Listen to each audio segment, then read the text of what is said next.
5 सितंबर जो शिक्षक दिवस है आज, तो शिक्षक दिवस के उपलक्ष्य में आज का सत्संग सहारनपुर में रखा गया है और सब शिक्षकों को मेरी तरफ से बधाई है आज के दिन की। और उम्मीद करता हूँ कि आप सही ज्ञान अपने शिष्यों को दें, क्योंकि ज्ञान ही गुरु है, कोई देह गुरु नहीं है। जिन्होंने देह को गुरु माना वो हमेशा ज्ञान से वंचित रहे। तो इसलिए ज्ञान ही गुरु है और सही ज्ञान सच्चा गुरु है। झूठा ज्ञान देने वाला, अधूरा ज्ञान देने वाला गुरु सच्चा नहीं है, उसको झूठे गुरु की उपाधि मिलती है।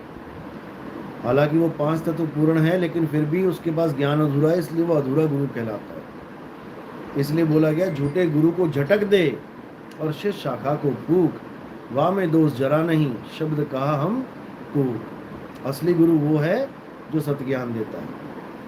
तो आज का गुरु ने पकड़ लिया, जयकारा लगाएंगे मालिक के नाम का। बोले सतगुरु बंदी छोड़ कबीर साहिब की, परमपिता परमात्मा की, सभी भक्तों की, आज के आनंद की, सकल हंस को बंदगी साहिब, बंदगी सतनाम। तो जैसा कि आज शिक्षक दिवस है, तो हम भी अपने सब संतों को, सब गुरुओं को प्रणाम करते हैं, क्योंकि गुरु मेरे सभी बड़े, अपनी अपनी ठौर।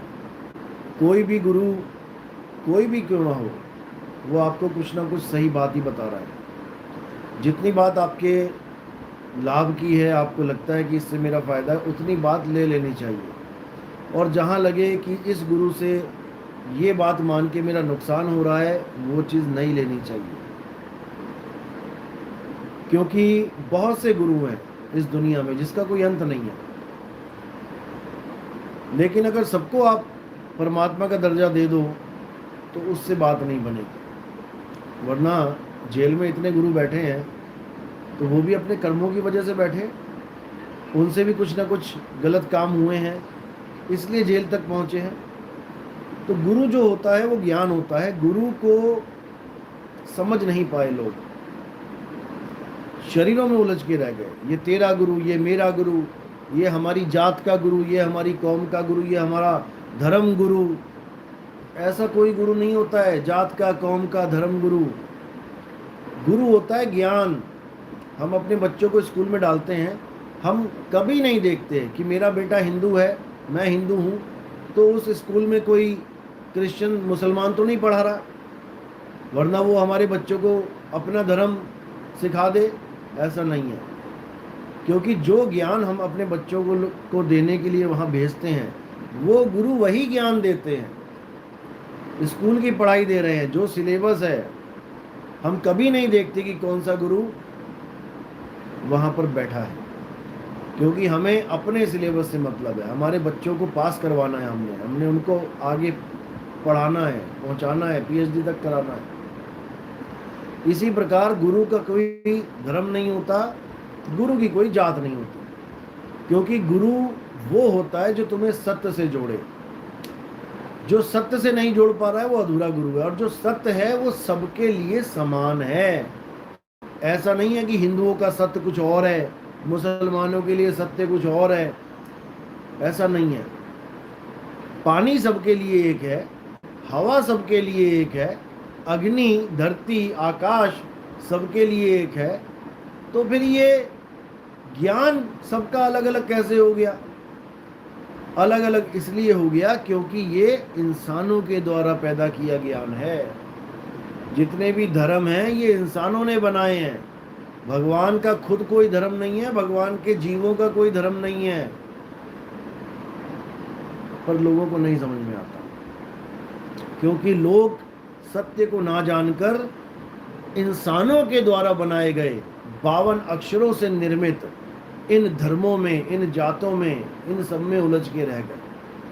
अगर आप ये 52 अक्षर हटा दो, काखा गागा ABCD उड़ा एड़ा ईड़ी अलिफ बे ते पे, जो भी इस दुनिया में जितने भी अक्षर हैं, आप इन अक्षरों को हटा दो, सारे धर्म खत्म हो जाएंगे, सारी जात पात खत्म हो जाएंगी, सब कुछ खत्म हो जाएगा। बस एक चीज रह जाएगी मानव, इंसान, जीव, वही तुम्हारा असली धर्म है। जीव हमारा धर्म है। जीव के जो गुण हैं वही हमारा धर्म है। क्या गुण है जीव के?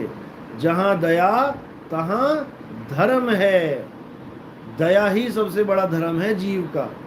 अगर हम दया कर रहे हैं तो हमसे बड़ा धार्मिक कोई है ही नहीं इस दुनिया में। भाई कन्हैया जो गुरु गोविंद सिंह की फौज में थे, दिन में लड़ते थे तलवारों से, क्योंकि अपना धर्म निभा रहे थे, क्षत्रिय धर्म, क्योंकि जंग चल रही है। तो दिन में क्षत्रिय धर्म निभाते थे और रात में इंसानियत धर्म निभाते थे, क्योंकि वो इंसान थे। तो रात में शाम को जब युद्ध खत्म हो जाता था, रुक जाता था, तब जब वो पानी लेके चलते थे अपने सैनिकों को पिलाने के लिए, दवाइयाँ लेके चलते थे, तो जो मुसलमानों के सैनिक भी कराहते थे उनको भी वो पानी पिला देते थे। अब आज के टाइम में अगर ऐसा कोई करे उसको द्रोही बता देंगे, ये धर्म का द्रोही है, ये हिंदू होके मुसलमान की फौज को पानी पिला रहा है, ये मुसलमान होके हिंदू के सैनिकों को पानी पिला रहा है। लेकिन शिकायत वहां पर भी लगी। गुरु गोविंद सिंह के पास शिकायत गई कि भाई कन्हैया तो मुसलमानों की फौज को पानी पिला रहा है, ये तो गुरुद्रोही है। तो बाबा जो गुरु गोविंद सिंह थे उन्होंने बुला लिया, आओ भाई। अब कन्हैया से, भाई कन्हैया से पूछा गया, क्यों भाई तुम क्यों पानी पिला रहे हो उनको?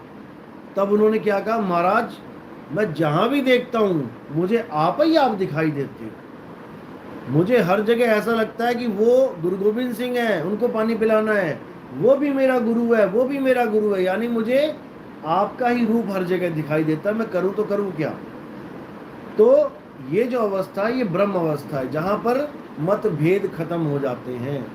एको ब्रह्म द्वितीयो नास्ति, ब्रह्म के अलावा और कुछ नहीं है। ये तुम मान के बैठे हो ये मेरा दोस्त है, ये मेरा दुश्मन है, जबकि कोई दोस्त नहीं, कोई दुश्मन नहीं। कबीर खड़े बाजार में चाहे सबकी खैर, और ना काहू से दोस्ती ना काहू से बैर। कोई हमारा दोस्त नहीं है, कोई हमारा दुश्मन नहीं है। हम परमात्मा के जीव हैं, अपने अपने कर्म भुगतने के लिए आए हुए हैं। जो हमें लग रहा है कि ये मेरा दुश्मन है, असल में हमारे कर्म ऐसे हैं कि वो हमारा दुश्मन हमें दिखाई दे रहा है, क्योंकि हमने उसको पीछे बहुत सताया है। अब वो सताने के लिए, यानी कि अपना हिस्सा लेने के लिए आ गया। हमने किसी का 1 लाख रुपए मारा तो वो हमारा 1 लाख लेके जाएगा। तो हमारा वो दोस्त है कि दुश्मन है? अरे भाई मैंने ही उसी का पैसा मारा था, वो अपना पैसा लेने आ गया, चोरी करके चला गया, तो वो मेरा दोस्त है कि दुश्मन है? कुछ भी नहीं है।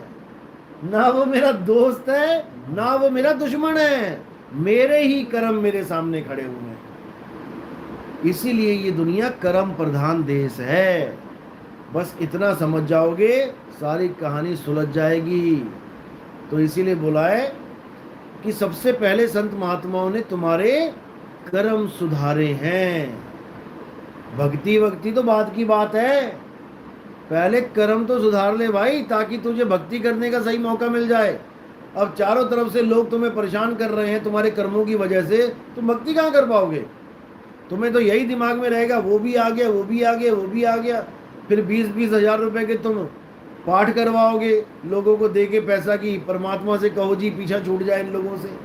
अरे उनका खुद पीछा नहीं छूटा, वो जेल में बैठे हैं, वो क्यों नहीं करवा लेते अपना पाठ? जो जेल में बैठे हैं वो अपना पाठ क्यों नहीं करवा लेते सुख शांति के लिए? वो तो जेल की रोटियां तोड़ रहे हैं, और तुम्हें सोने के ग्रास का सपना दिखा रखा है कि 20-21 हजार का पाठ करवा लो, तुम्हें सुख ही सुख हो जाएगा। ये सब भरम जाल है। जब तक आपकी आंखें नहीं खुली आप ऐसे ही सपनों में ही धक्के खाते रह जाओगे। तो साहिब ने हर जगह लताड़ा इस जीव को कि भाई तू आंखें खोल, मैं कहता हूं जागत रहियो, तू जाता है सोई रे, तेरा मेरा मनवा कैसे एक होई रे। ये मन एक नहीं हो सकता। साहिब कह रहे पूरब जाना है, तुम पश्चिम को मुंह घुमा के बैठे हो, कैसे बात बनेगी? तो परमात्मा को ढूंढना है तो सबसे पहले अपने कर्म सुधारो। कर्म सुधारोगे तो तुम्हारे अंदर तुम्हारा जो असली धर्म है वो निखर के सामने आएगा। जैसे अग्नि का धर्म क्या है? जलाना। वो नहीं देखती कि हिंदू है कि मुसलमान, सिख है कि ईसाई, लकड़ी है कि प्लास्टिक की, कपड़ा, उसका काम है जलाना, वो उसका धर्म है। ऐसे ही पानी का धर्म है गीला करना। वो नहीं देखता कपड़ा है, लकड़ी है, तुम्हारा मोबाइल है, टीवी है, जहां पानी फेंकोगे गीला हो जाएगा। इसी प्रकार जीव का धर्म है दया। असली धर्म है दया। तुम रास्ते पे जा रहे हो, कोई प्यासा गिरा पड़ा है, उसकी जात मत पूछो कि तेरी क्या जात है, पानी तब पिलाऊंगा। आज भी भारत में ऐसे गांव हैं जहां कोई प्यासा अगर आपके पास पानी मांगने आ गया वहां पे, तो पहले उसकी जात पूछी जाती है, गिलास को तब हाथ लगाने दिया जाता है। आज भी वो छोटा सा बच्चा देखो, प्रिंसिपल के घड़े से पानी पी लिया और उसको मार मार के मार ही दिया। अब बताओ, मतलब इतनी नफरत और धार्मिक बने हुए हैं हम लोग। ये बिल्कुल गलत है। अगर तुम्हें लगता है कि कोई नीच जात वाला है, यानी प्रोडक्ट में कोई कमी है, तो तुम प्रोडक्ट को गाली क्यों दे रहे हो? जिस कंपनी ने वो प्रोडक्ट बनाया है, तुम उसको जाके बोलो ना कि तुमने ये खराब प्रोडक्ट क्यों बना दिया है। अगर तुम्हें इतनी प्रॉब्लम है नीच जात वालों से, तो तुम उस भगवान को बोलो कि तुमने क्यों बनाया। जबकि गीता कहती है कि जो सत्य स्वरूप को जान लेता है वो मेरे साथ मेरे धाम में निवास करता है। भले वो कोई चंडाल हो, भले वो कोई शूद्र हो, भले वो कोई स्त्री हो, कुछ भी हो, वो मेरे स्वरूप को प्राप्त हो जाता है। फिर तो गीता को भी कह दो तुम, ये तो शूद्रों को भगवान के लोक में जाके हमारे साथ बैठा दिया जाएगा, हमारे साथ खाना खिलाया जाएगा, उनको हमारे साथ ही रहेंगे वो। यहाँ तुम शूद्र शूद्र कह रहे हो, और अगर किसी शूद्र ने गीता का ज्ञान प्राप्त करके परम धाम को प्राप्त कर लिया तो उसके साथ ही बैठना पड़ेगा तुम्हें। फिर क्या करोगे? कोई शूद्र नहीं है, कोई ऊंची जात का नहीं है। अगर ऊंची जात का है तो तुम ऊपर से क्यों नहीं टपके, गंदे रास्ते से क्यों निकल रहे हो भाई? कोई नहीं है। ये सब हमारा भरम जाल है कि मैं ऊंचा वो नीचा। कर्मों से ऊंच और नीच हुआ होता है। अच्छे काम करोगे तो ऊंचे हो जाओगे जगत में, नीच काम करोगे तो नीच कहलाओगे।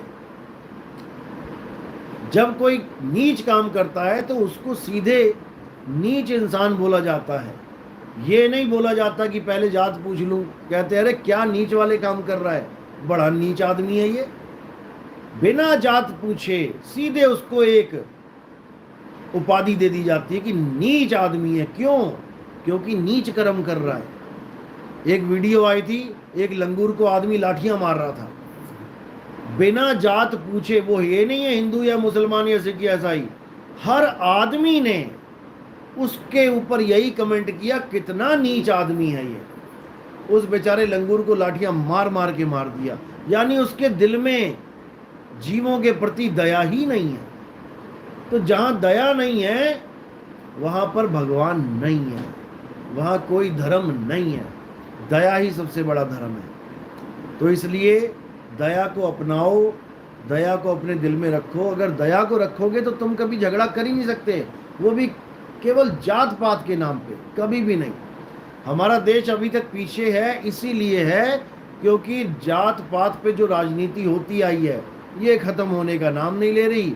जितने भी जात पात का नाम लेके राजनीति करते हैं, महान बैठे ऊपर बैठ जाते हैं, ये अपने घर भर लेते हैं और बेचारी गरीब जनता गरीब की गरीब रह जाती है। तो इसलिए अब समय आ गया है बदलने का। और बदलेंगे कौन? शिक्षक ही बदलेंगे। अगर समाज कभी सुधरा है तो केवल शिक्षकों की वजह से सुधरा है, गुरुओं की वजह से सुधरा है। और गुरु अगर सही ज्ञान देने लग जाए इस दुनिया में तो मुझे नहीं लगता कि कोई भी देश पीछे रह जाएगा। भारत स्वयं विश्व गुरु बन जाएगा जब इसके सारे गुरु खुद सत्य को जान ले। तो गुरु ही अज्ञानी है तो चेला ज्ञानी कहां से हो जाएगा? इसीलिए मैं बार बार गुरुओं पे टारगेट करता हूं कि तुम गुरु तो बन बैठे हो लेकिन तुम सतगुरु नहीं हो। इसलिए ये सारी संगत का हाल बेहाल होने वाला है। तो सबसे बड़ी बात है सत्य ज्ञान। सत्य ज्ञान है तो सब कुछ है, सत्य ज्ञान नहीं है तुम भगत होकर भी भगवान को नहीं पा सकते। भले तुम सोच रहे हो मैंने इतने साल भक्ति कर ली, मैंने इतने साल, कुछ भी नहीं किया, जीरो। यानी तुम जाना तो तुम्हें चंडीगढ़ से दिल्ली और तुम चले गए चंडीगढ़ से जम्मू की तरफ। अब तुम्हें अनुभव तो हो रहा है कि मैं चल रहा हूं, मैं जा रहा हूं, मैं कहीं तो पहुंचूंगा, कहीं भले पहुंच जाए, लेकिन वहां नहीं पहुंचेगा जहां के लिए वो चलने के लिए तैयार हुआ था। तो गुरु का यही रोल होता है। चेला तो चल ही रहा है, कुछ ना कुछ तो कर ही रहे हैं लोग। गुरु का रोल होता है जो वो गलतियां कर रहे हैं उस गलतियों को सुधारना। ये गुरु का काम है। गुरु ही मार्गदर्शक है। और मार्गदर्शन किसका करेगा? ज्ञान का। जितना भी तुम्हारा ज्ञान है उसको खत्म कर देगा और तुम्हारे जीवन में ज्ञान को ले आएगा। उसी ज्ञान को तुमने धारण करना है, तब तुम्हारा जन्म सफल होगा। शरीरों के पीछे नहीं लगना है। ये गुरुआ लोग डराते हैं तुम्हें कि अगर तुमने गुरु को छोड़ दिया तो तुम नरकों में चले जाओगे। अरे भाई, गुरु ज्ञान है। जब तक तुम्हें गुरु नहीं बनाया था मैं कहीं और था। मैंने तुम्हारा ज्ञान टीवी में सुना, तुम्हारी पुस्तक पढ़ी, मुझे लगा कि हाँ ये ज्ञान ज़्यादा है, जो मेरे पास नहीं है उससे ज़्यादा है, तो मैंने गुरु धारण किया। मैंने ज्ञान को सुन के गुरु धारण किया, तुम्हारी शक्ल देख के गुरु धारण नहीं किया। अब तुम शक्लों पे ले आओ। कई गुरु ऐसे हैं जो कहते हैं मेरी शक्ल का ध्यान कर। सुबह सुबह 3 बजे कई चेले गुरुजी के जो पास रहते हैं ऐसे बैठ जाएंगे और गुरुजी आराम से बैठे और चेले उसको मुर्गी की तरह देख रहे हैं गुरु को एक टक, कि गुरुजी का चेहरा देखते रहो देखते रहो देखते रहो। उससे क्या होगा? वही चेहरा अंतर में बस जाएगा आके। अब तुमने किसको देखा? मिट्टी को। ये काया मिट्टी है, माटी का संसार है। तुम्हें चाहिए था गुरु और तुमने ध्यान किसको लिया? मिट्टी को। अब वही मिट्टी तुम्हारे अंदर गुरु बन के बैठ जाएगी और वही गुरु कह भी रहा होगा सत्संग में कि भैया ये तो माटी का पुतला है इंसान। वहां पे माटी का पुतला है जहां चेलों की बात आती है, और जब गुरु की बात आ गई तो वो सोने का पुतला हो गया। अरे भाई, वो भी माटी का पुतला है। इसीलिए कबीर साहब ने कहा, देही ज्ञान सब जगत बखाने, विदेही ज्ञान कोई बिरला जाने। गुरु के शरीर को नहीं ध्याना है। गरीबदास जी ने तो कोई कमी नहीं छोड़ी। वो क्या बोले? दादू का पिंजड़ा पड़ा और वो नानक की देह, इनमें सतगुरु कौन है वो को बड़ा संदेह। इनमें सतगुरु कौन है? दादू वाले सोच रहे हैं कि दादू सतगुरु है, नानक साहब वाले सोच रहे हैं नानक सतगुरु है। दोनों ही सतगुरु नहीं है, वो दोनों तो शरीर हैं। सतगुरु कौन था?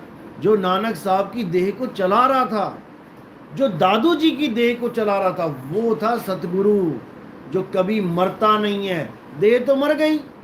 दादू जी जब जाने लगे संसार से, उन्होंने बोला मेरी देह को जंगल में फेंक के आना, ना जलाना ना दबाना। जंगल में क्यों फेंक के आना? उन्होंने कहा कोई जंगली जानवर मेरे शरीर को खा लेगा तो उतने समय के लिए किसी एक हिरण की जान बच जाएगी, क्योंकि आदमी के अलावा जितने भी जानवर हैं वो केवल उदर पूर्ति के लिए शिकार करते हैं, खाना जोड़ते, खाना खाते हैं। चिड़िया के आगे तुम 2 क्विंटल दाने फेंक दो, ऐसा कभी नहीं होगा कि वो अपना पेट भरा और 2-4 किलो लेके उड़ गई। वो कभी लेके नहीं उड़ेगी। सांप के आगे 10 बकरियां आ गई, वो एक बकरी को खा लेगा अजगर, वो बाकियों की तरफ देखेगा भी नहीं।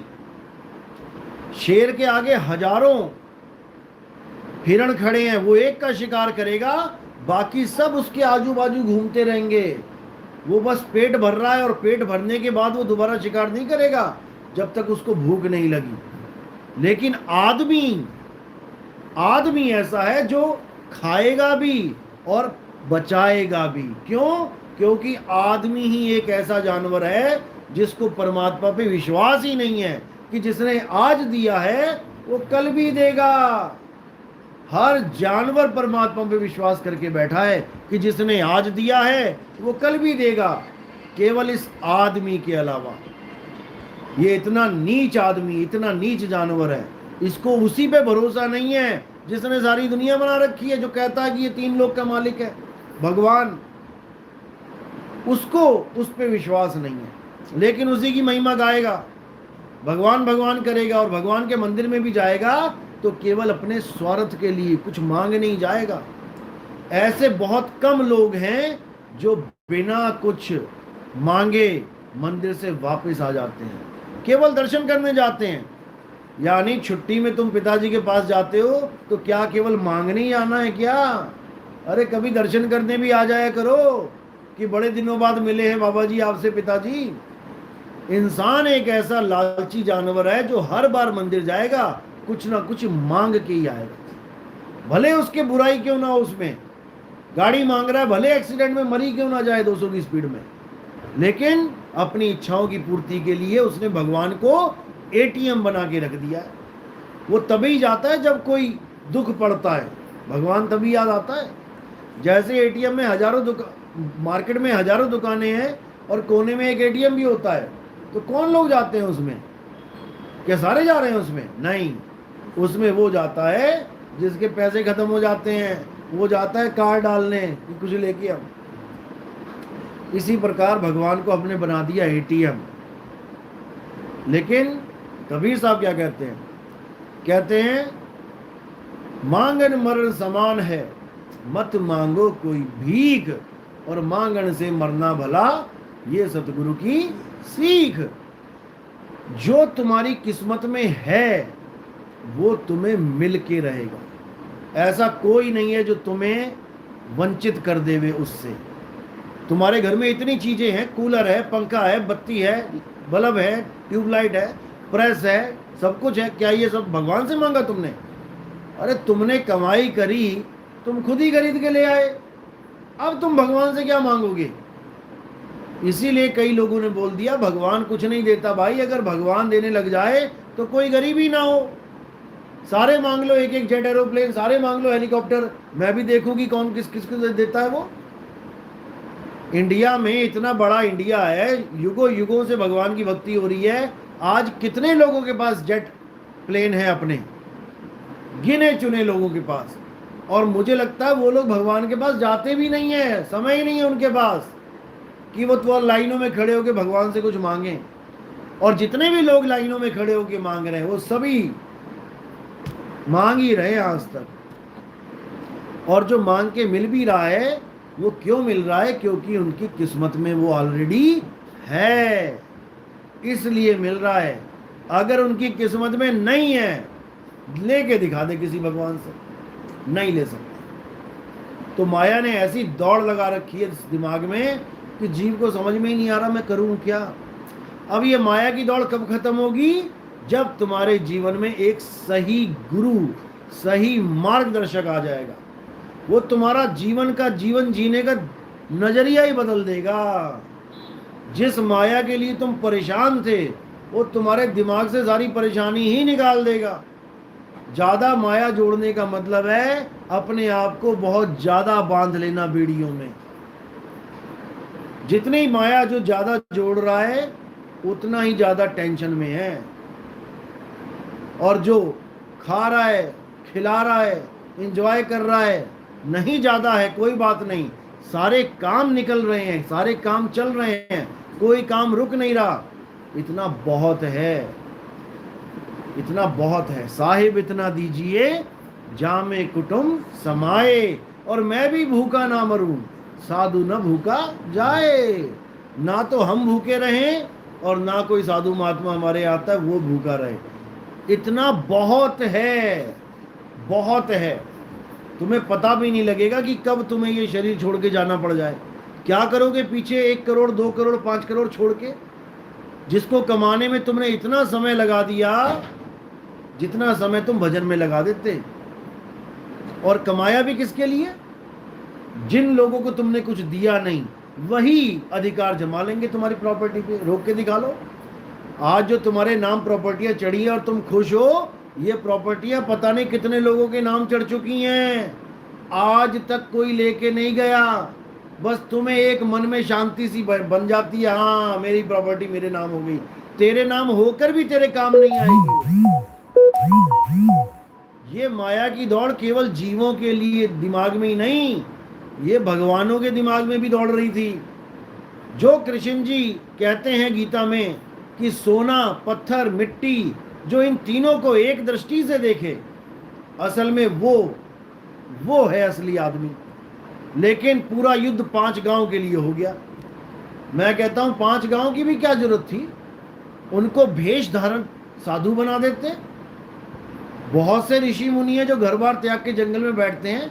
जब 12 साल उन्होंने अज्ञातवास में काट लिए तो भाई और काट लेते, इतना बड़ा नरसंहार तो ना होता जिसके कारण युधिष्ठिर के अलावा सबको नरक में जाना पड़ गया। उनके भाई, दादा, भतीजा सारे मारे गए केवल 5 गांव के चक्कर में। न तो वो 5 गांव कोई ले गया क्या? 5 गांव भी वहीं पड़े हैं, केवल खाना ही खाया। यहाँ पे तुम खाना ही खा रहे हो, केवल जो तुमने खा लिया वही तुम्हारा है। बाकी जो तुमने इकट्ठा किया, जो तुम्हें फ्री में मिला, जो तुम्हें किसी ने दान भी दे दिया, तुमने किसी को मार के उसका छीन भी लिया, वो सब यहीं रह जाएगा। बस तुमने जो खा लिया भजन और भोजन, बस वही तुम्हारा है, इसके अलावा कुछ नहीं है। एक भोजन शरीर का आहार और एक भजन आत्मा का आहार। इन दोनों के अलावा सब झूठ है। तुम जितना मर्जी भागते रहो माया के पीछे, ये तुम्हें भगाती रहेगी। भगवान राम को कहते 3 लोक के मालिक थे, पूरी दुनिया उनकी है। अरे माया ने ऐसा चक्कर चलाया कि उनको भी घोड़ा दौड़ाना पड़ गया। उन्होंने भी अश्वमेघ यज्ञ किया। क्या होता है अश्वमेघ यज्ञ? अश्वमेघ यज्ञ होता है कि मैं घोड़ा छोड़ रहा हूं, ये जहां जहां तक दौड़ रहा है वो मेरी जमीन होगी, और जिसने भी उसको रोक लिया उससे मेरा युद्ध होगा।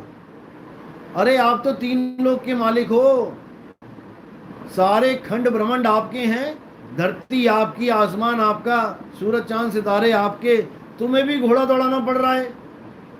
तो एक जीव की क्या हालत होगी? एक जीव कब माया से मुक्त होगा? बहुत बुरा हाल है।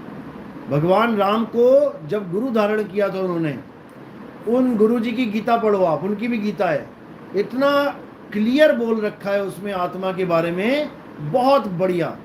लेकिन माया ने ऐसे पर्दा डाल रखा है कि हमें वो ग्रंथ पढ़ने के बाद भी समझ नहीं आ रहे, क्योंकि हमें भेदी गुरु नहीं मिल पा रहा है। हम केवल पढ़ के नहीं समझ सकते उनको, जब तक वो हमें पूरा क्लियर करने वाला गुरु ना मिले। और जब सारा क्लियर हो जाता है तो माया का पर्दा अपने आप उठ जाता है। अब आप माया की दौड़ से अलग हो जाते हो। जो लोग माया में दौड़ना चाहते हैं उनको दौड़ने दो, तुम अपना भोजन करो और भजन करो। जो तुम्हारी किस्मत में है वो तुम्हें मिल के रहेगा, और जो तुम्हारी किस्मत में नहीं है वो लाख बार चाह लो तब भी नहीं मिलेगा। इसलिए हमें केवल एक वस्तु चाहिए, वो है सबूरी, संतुष्टि। जो परमात्मा ने दे दिया अच्छा दिया, बस। जिसने संतुष्टि धारण कर ली, अब उसके लिए ये दौड़ खत्म हो जाती है। तो कहते हैं मन लागो मेरो यार फकीरी में। कहना कितना आसान है, लेकिन देखो जरा उन फकीरों के आश्रम, 50 करोड़ का, 50,000 करोड़ का आश्रम, और कह रहे हैं हम फकीर हैं। फकीर कैसे हो भाई? फकीर तो वो होता है जो दिन रात फकीरी में चल रहा है, धूल के साथ धूल हो रहा है, मिट्टी के साथ मिट्टी हो रहा है। करके देखो, चल के देखो एक बार। सब माया की दौड़ में, गद्दी की दौड़ में बैठे हैं। 1000 साधु हैं तो सबका टारगेट यही होता है कि मुझे गुरु गद्दी मिल जाए। क्यों? उसके बाद बैठे बैठे खाना, बैठे बैठे पीना, सारे काम खत्म। ये माया की दौड़, गद्दी की दौड़। और इस गद्दी की दौड़ से तो मैं बहुत पहले ही अलग था।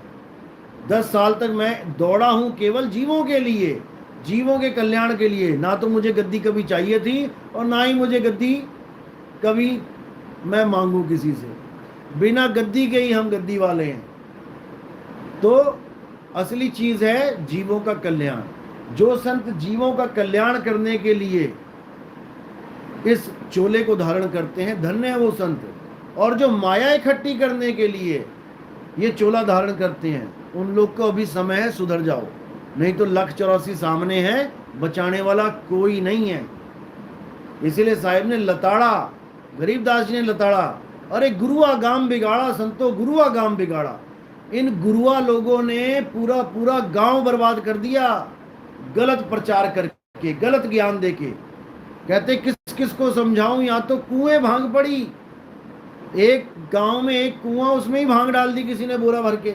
अब जो उस कुएं को, क्योंकि वही पिएगा, जो उसको पी रहा है वही भांग के नशे में। अब किसको समझाओगे? पूरा गांव भांग के नशे में है, यहाँ पूरा संसार भांग के नशे में है, किसको सत्य बताओगे? 100 बार बताने के बाद भी वो नहीं समझ पाता है कि सामने वाला कह क्या रहा है। इसलिए सत्य और असत्य का निर्णय करो, उसके बाद सत्य के साथ जुड़ो। गुरु ने पकड़ लिया। जब तक सत्संग नहीं सुनोगे, जब तक सत्य का संग कर भी नहीं पाओगे। इसलिए बोला गया है, बिन सत्संग विवेक ना होई, और राम कृपा बिन सुलभ न सोई। सुलभ, बिल्कुल सुलभ, आराम से, सहज, बिल्कुल सहज हो जाना है। ये भी नहीं मन की दौड़ होनी चाहिए कि मुझे परमात्मा जल्दी मिल जाए। ये जल्दी भी शैतान का काम है, ये तुम्हें स्थिर नहीं होने देगा। गुरु ने पकड़ लिया, चले जाओ, ये वहां भी तुम्हें टिकने नहीं देगा। ये जो जल्दबाजी वाला कीड़ा दिमाग में घुसा हुआ है, इस जल्दबाजी के चक्कर में ही सारे मारे गए हैं। और साहिब क्या कह रहे हैं? धीरे धीरे रे मना, धीरे सब कुछ होए, माली सींचे 100 घड़ा, ऋतु आए फल होए। 100 घड़ा डालने के बाद भी तुम्हें ऋतु का इंतजार करना पड़ेगा। ये नहीं कि तुमने आज कणक बो दी और कल को 100 घड़ा पानी डाल दिया, मुझे तो आज ही कणक चाहिए। नहीं, वो जब ऋतु आएगी तब अपने आप होगा काम। चलो, तो इसीलिए सहज होना है। कहे कबीर सुनो भाई साधो, साहिब मिले सबूरी में, मन लागो मेरो यार फकीरी में। तो आज का सत्संग यही समाप्त करते हैं, और कल हरिद्वार में सत्संग है। जो भी हरिद्वार के पास भगत हैं वो आ सकते हैं। हरिद्वार का एड्रेस आपको शाम को बता दिया जाएगा। और उसके बाद ऋषिकेश में सत्संग है। ऋषिकेश वाले और जो यूपी में, उत्तरांचल में, उत्तराखंड में ऊपर हैं पहाड़ों पे, वो भी परसों तक आ जाएं, क्योंकि लंबा सफ़र होता है उनका 2-2 दिन का। तो ऋषिकेश में मिलेंगे फिर परसों को। बोलिए सतगुरु बंदी छोड़ कबीर साहिब की सदा ही जय। सतनाम साहिब, सतनाम।